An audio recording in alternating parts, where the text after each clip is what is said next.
12월 20일 주일 예배를 다 함께 드리겠습니다. 묵상 기도하겠습니다.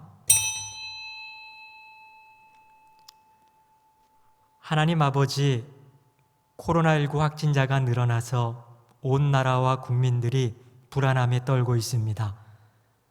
국가 지도자들과 질본 관계자들이 지치지 않고 코로나19에 잘 대처할 수 있도록 건강과 지혜를 부어주시옵소서. 그리고 하나님의 자녀들이 더 간절한 마음으로 국가와 민족을 위해서 기도하게 하옵소서. 우리들은 연약하기에 내면의 불안과 두려움이 사라지지 않고 있습니다.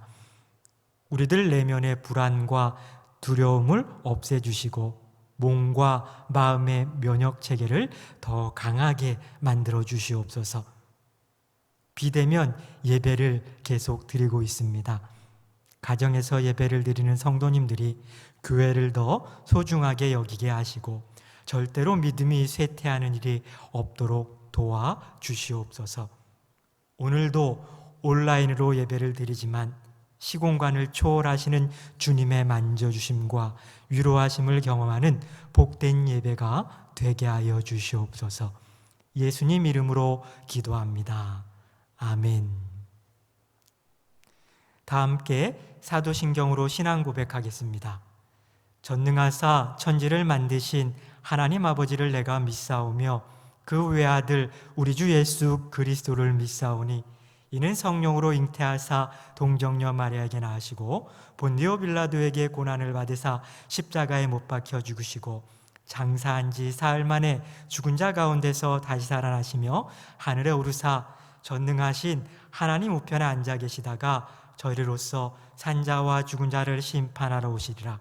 성령을 믿사오며 거룩한 공회와 성도가 서로 교통하는 것과 죄를 사하여 주는 것과 몸이 다시 사는 것과 영원히 사는 것을 믿사옵나이다. 아멘. 다 함께 성시교독하겠습니다. 광야와 메마른 땅이 기뻐하며 사막이 백합화 같이 피어 즐거워하며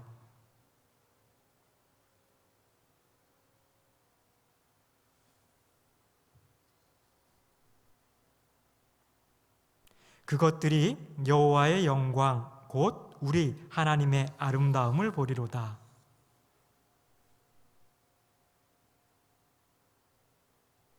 겁내는 자들에게 이르기를 굳세어라 두려워하지 말라 보라 너희 하나님이 오사.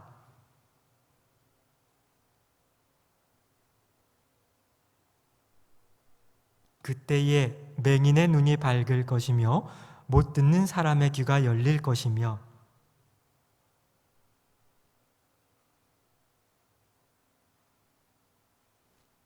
이는 광야에서 물이 솟겠고 사막에서 시내가 흐를 것임이라.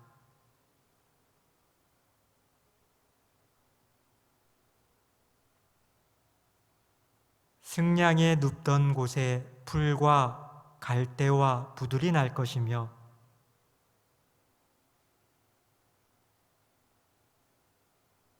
함께 하겠습니다. 깨끗하지 못한 자는 지나가지 못하겠고 오직 구속함을 입은 자들을 위하여 있게 될 것이라. 아멘. 다 함께 찬송가 104장 곧 오소서 임마누엘 찬양하겠습니다.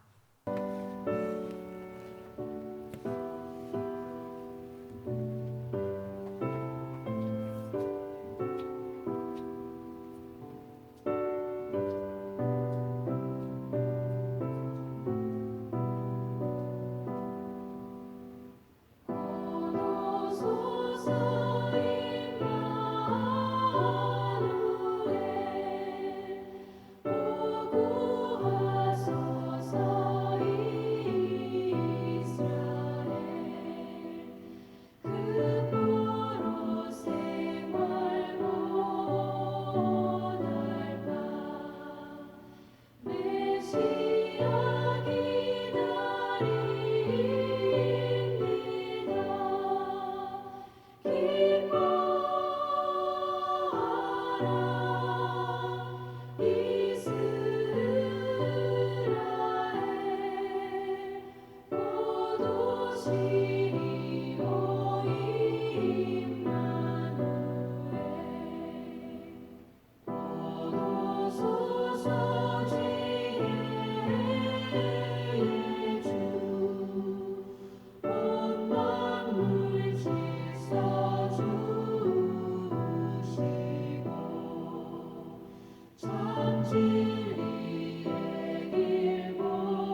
기도 시간입니다. 가정에서 예배드리는 성도님들, 가족 중 한 분이 대표 기도하는 시간입니다. 다 함께 기도하겠습니다.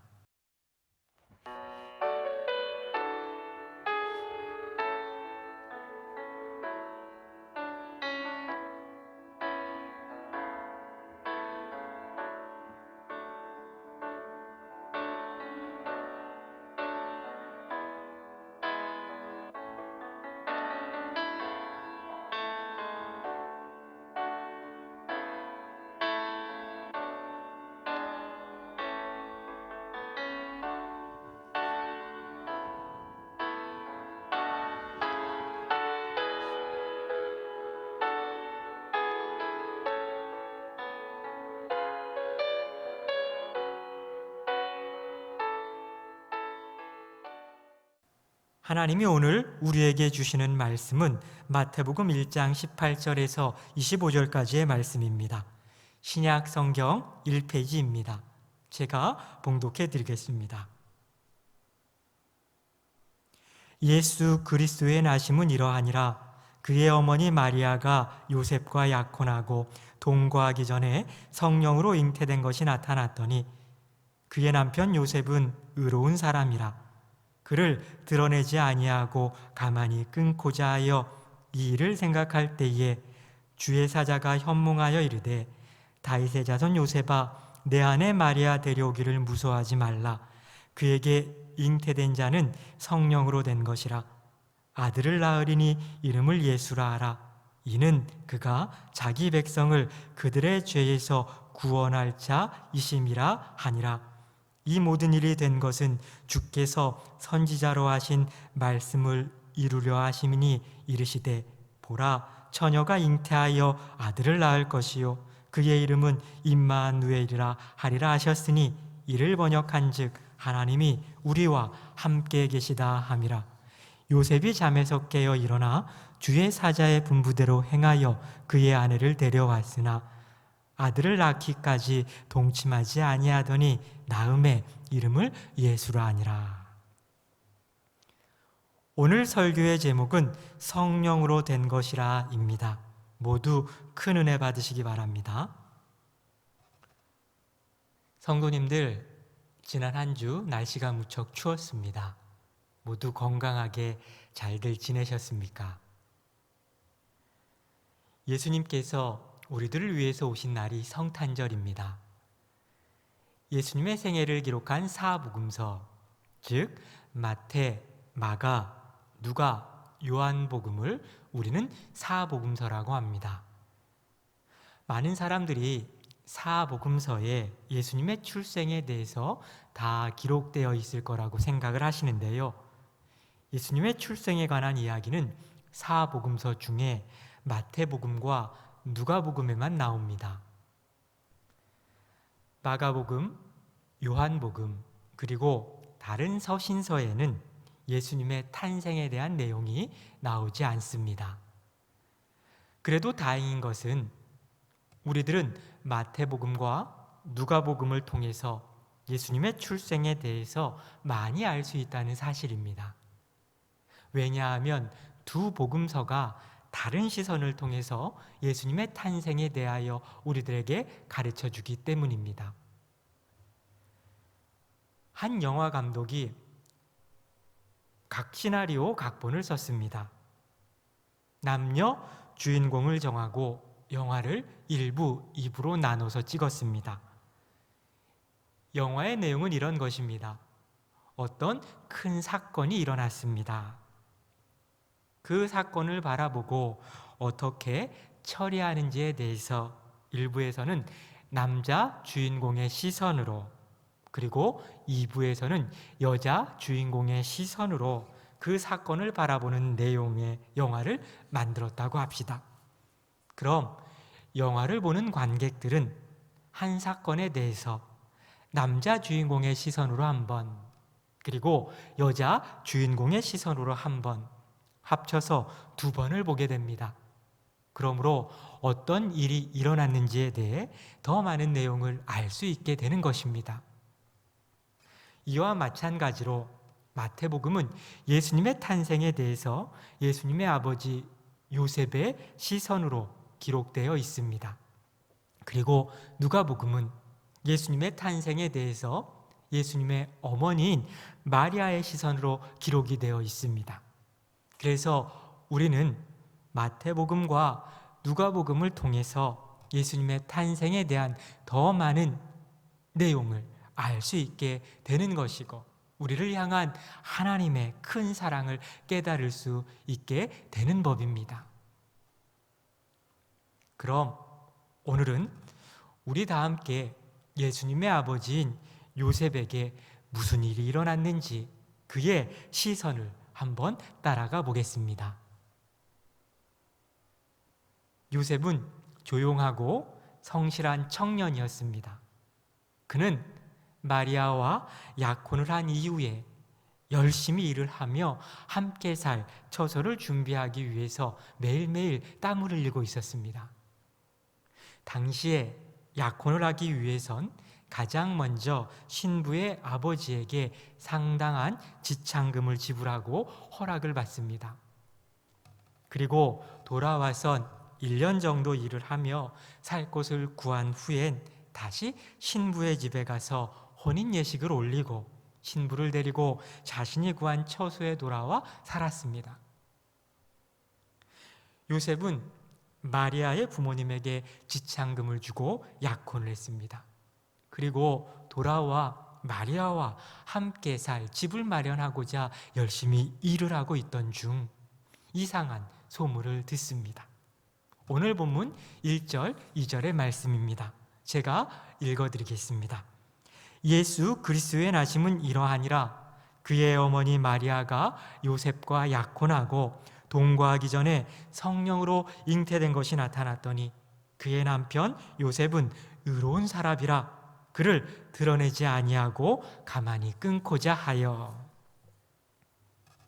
약혼 기간 중에 함께하지도 않았는데 마리아가 임신을 했습니다.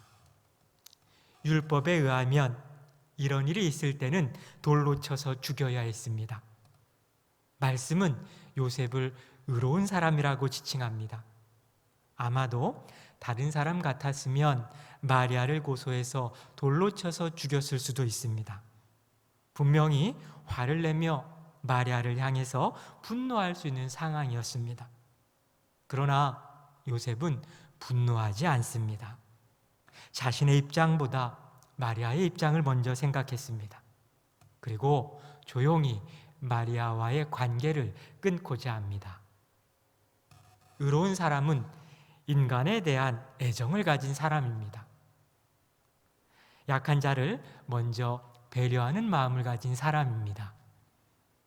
하나님은 정의를 빙자해서 어떻게 그럴 수 있냐며 자기의 분노를 표출하고 분노를 풀기 위해서 상대방을 짓밟고 분풀이를 하는 사람을 의로운 사람이라고 칭하지 않습니다.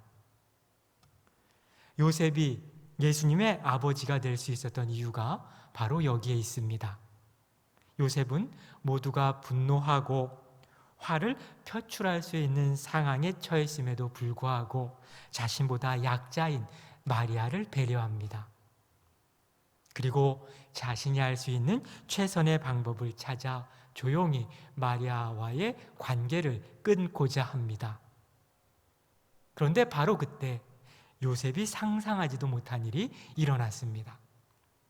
20절 말씀입니다.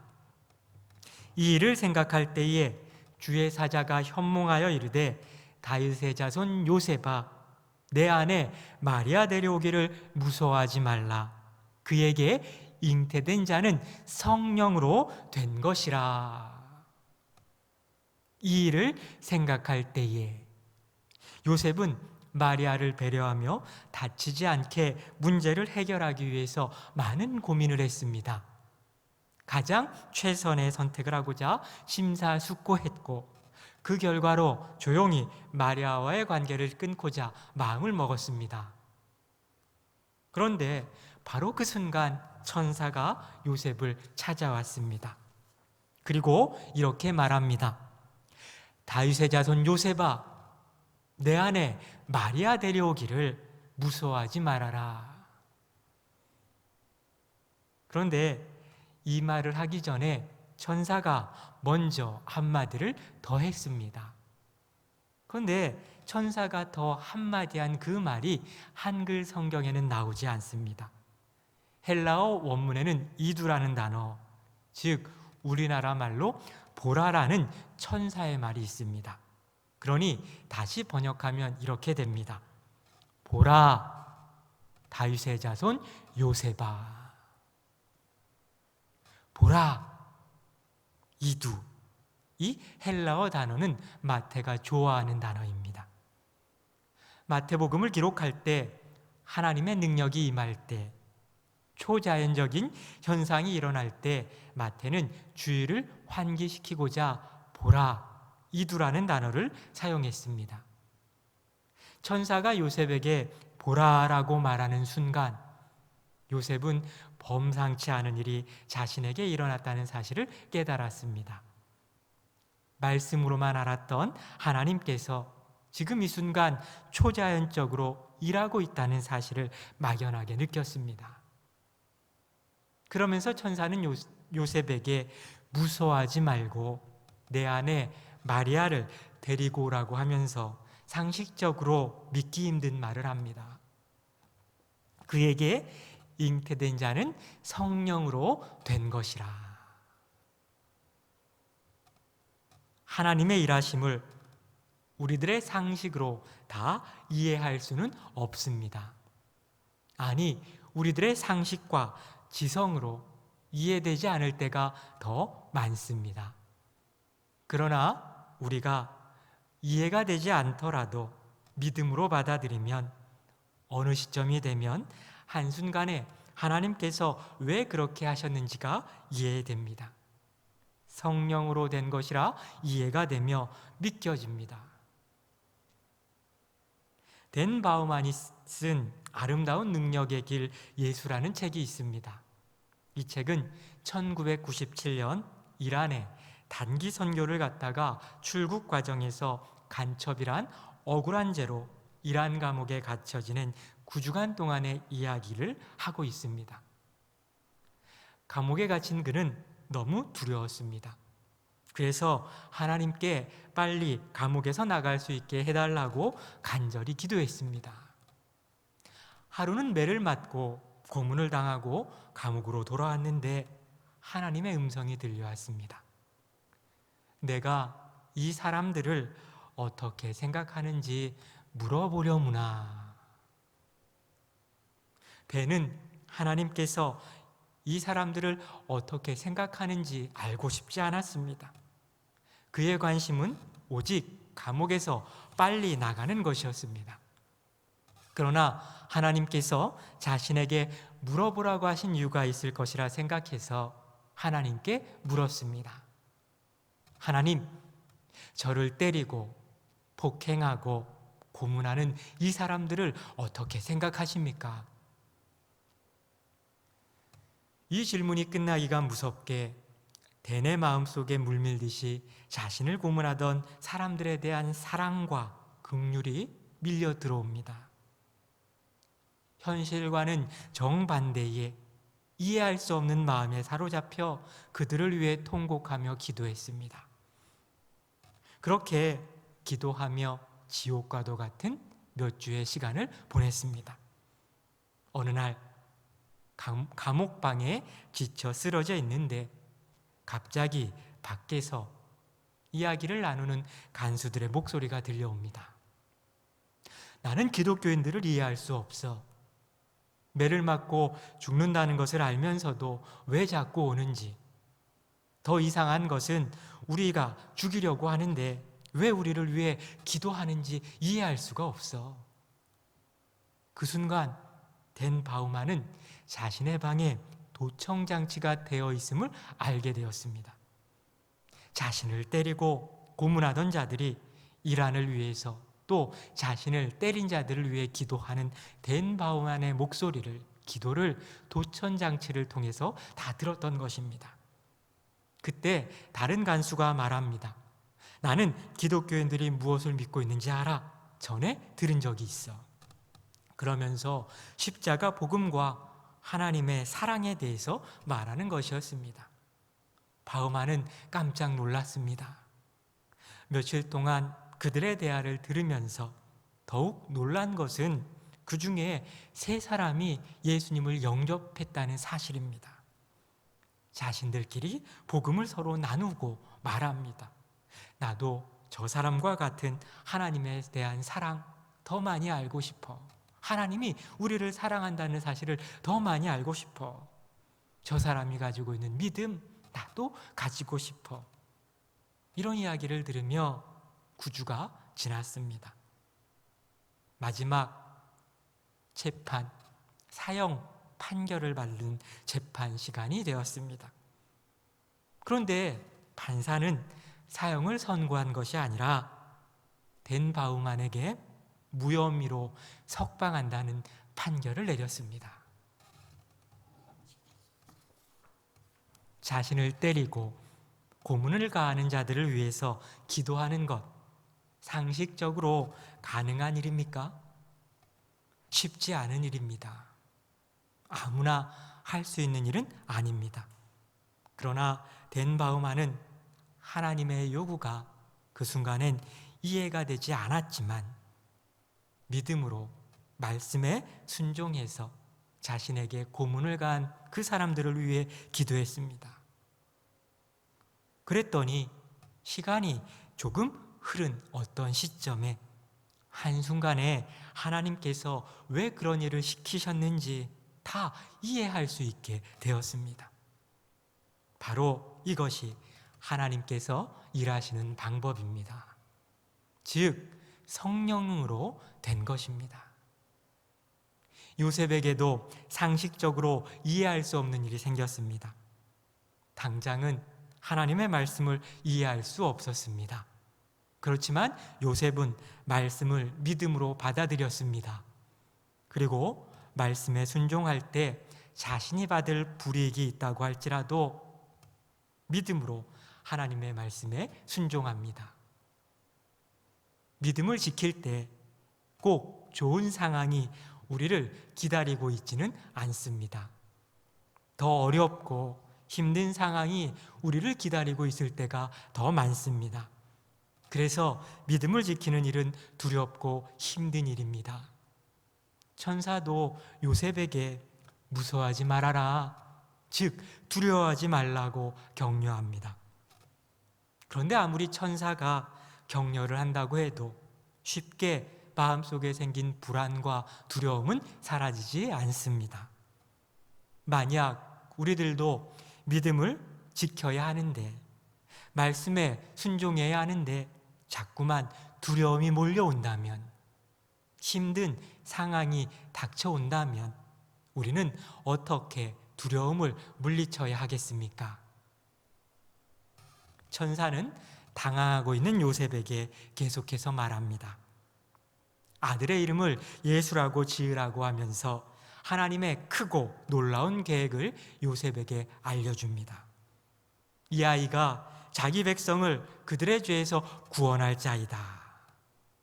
그러면서 이 모든 일이 급히 계획된 것이 아니라 구약에서 예언되고 시작된 일이라고 상세하게 요셉에게 알려줍니다. 22절, 23절 말씀인데요.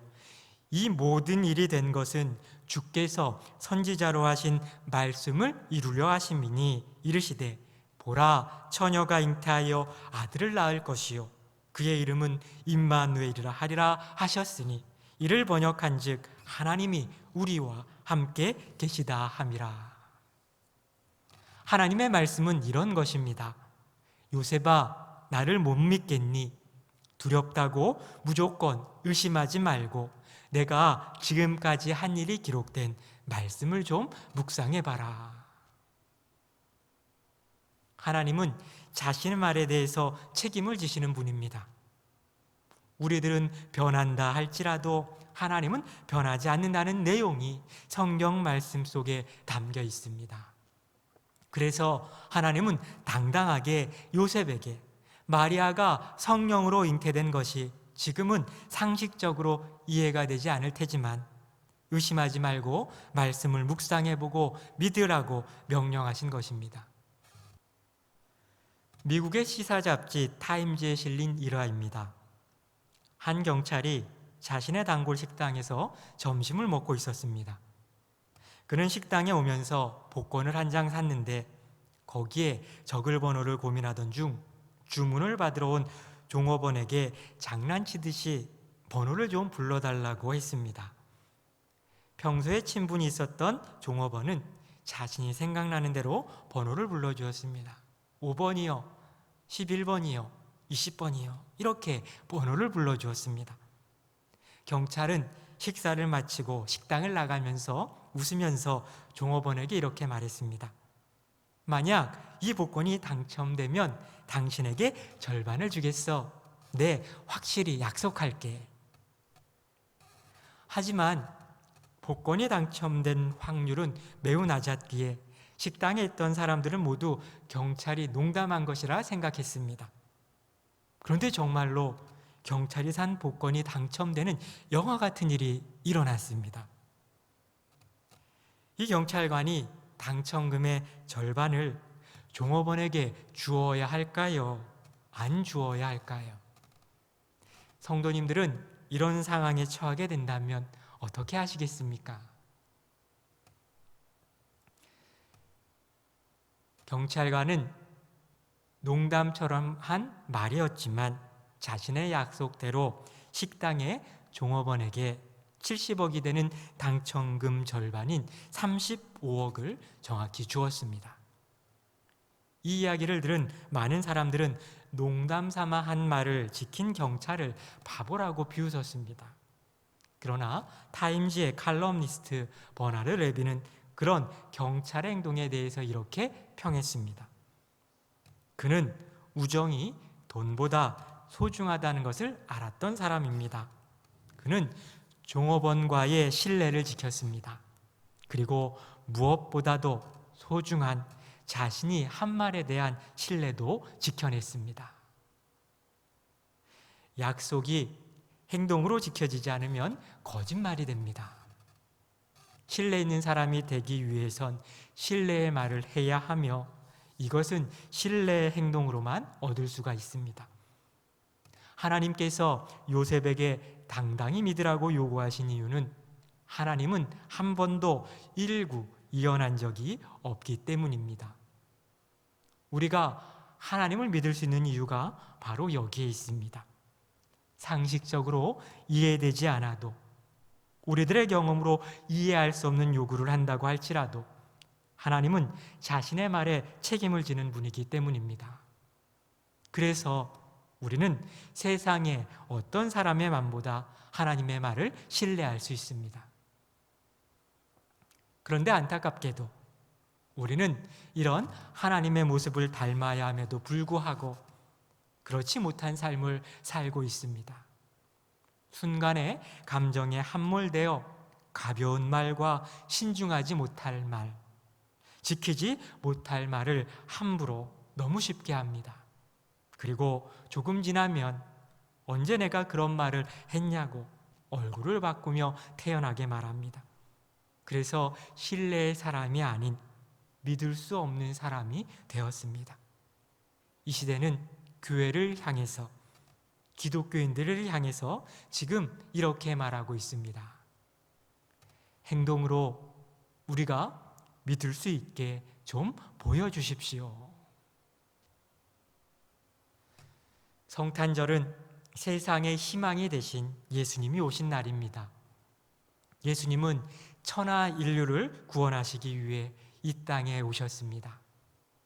진정한 성탄절이란 예수님의 사랑을 온누리에 전하는 날이 되어야 합니다.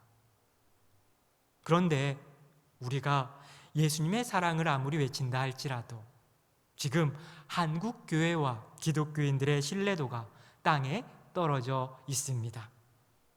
이 땅에 희망이 되기는커녕 손가락질의 대상이 되어버렸습니다. 물론 억울한 측면도 존재합니다. 그러나 냉정하게 따져보면 우리들 각자가 세상 속에서 신뢰도를 상실해버린 측면이 더 크지는 않을까요? 신뢰를 회복하기 위해서 우리가 해야 할 일은 무엇이겠습니까? 이번 성탄절을 맞이하면서 깊이 묵상하고 깨닫고 행동하는 믿음의 권속들이 되시기를 주님의 이름으로 축복합니다.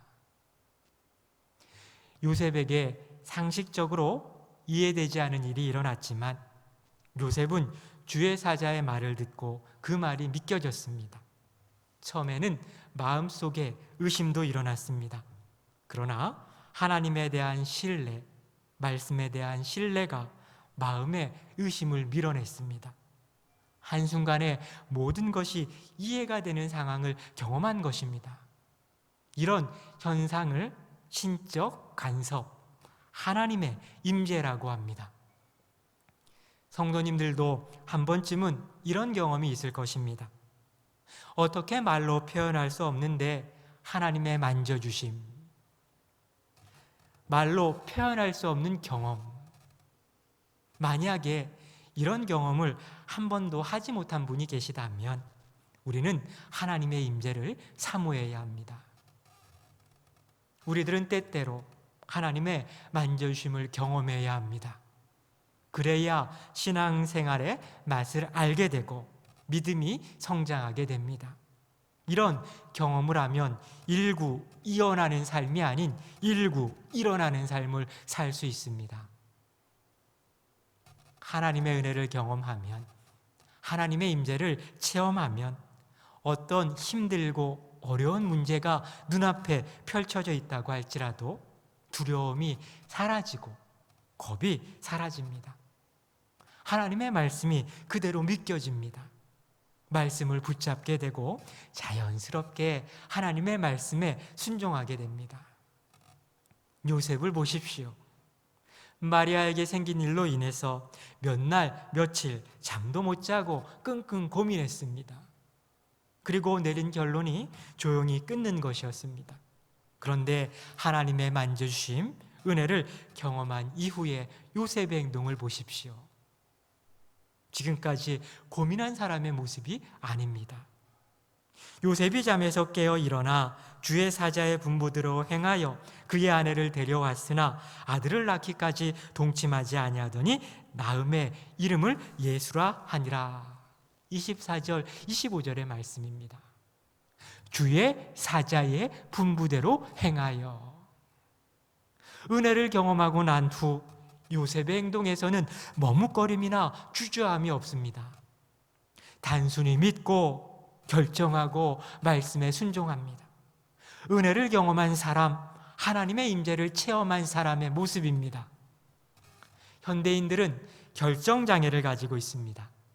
이것을 살까 말까, 이 일을 해야 할까 말아야 할까, 쉽게 결정을 내리지 못합니다. 많은 이유가 있겠지만 쉽게 결정하지 못하는 이유는 결정을 하면 책임을 져야 하기 때문에 쉽게 결정을 내리지 못하는 것입니다. 이 사회는 서로 책임지지 않으려고 하는 사회이기 때문입니다. 그런데 은혜를 경험한 사람은 담대한 결정도 쉽게 내립니다. 왜냐하면 하나님이 함께 하시며 책임져 주시기 때문입니다. 루터는 이렇게 말했습니다.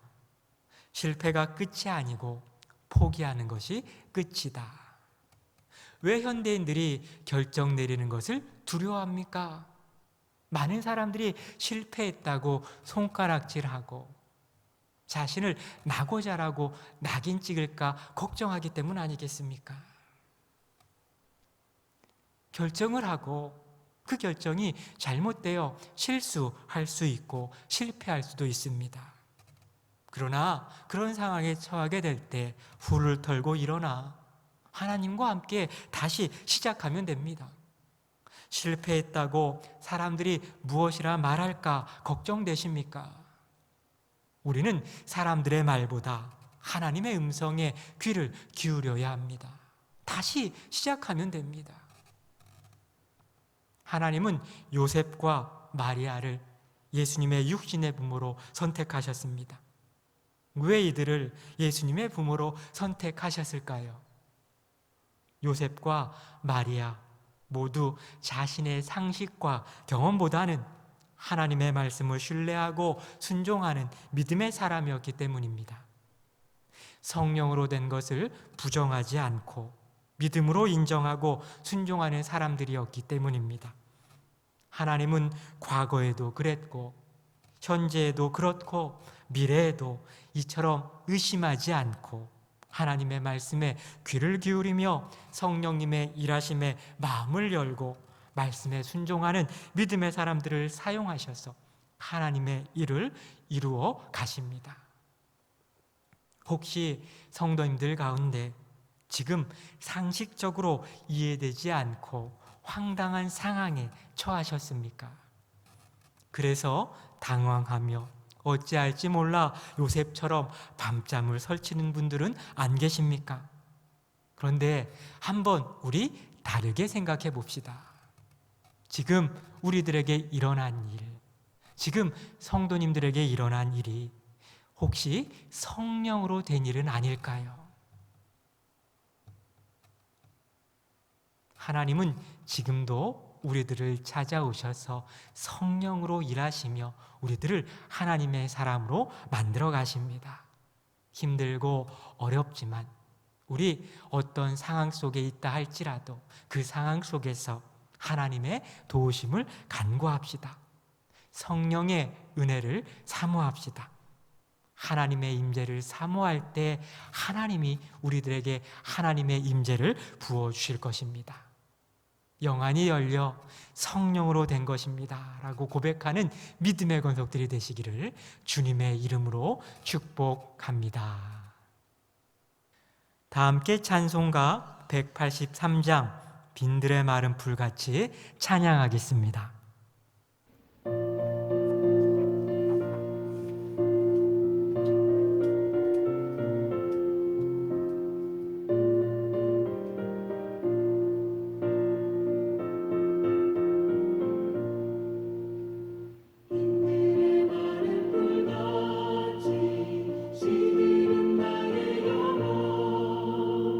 주님이 약속한 성령 간절히 기다려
축도하겠습니다. 지금은 우리 주 예수 그리스도의 은혜와 하나님 아버지의 크신 사랑과 성령의 교통하심이 어떠한 상황에 처한다 할지라도 요셉과 같이 믿음으로 성령으로 된 것이라 인정하는 삶을 살겠다고 다짐하는 온 믿음의 권속들, 이들의 삶의 터전과 가정 위에, 하나님이 기뻐하시는 충성교회 위에, 이 나라와 민족 위에 지금부터 영원까지 함께 있을지어다. 아멘.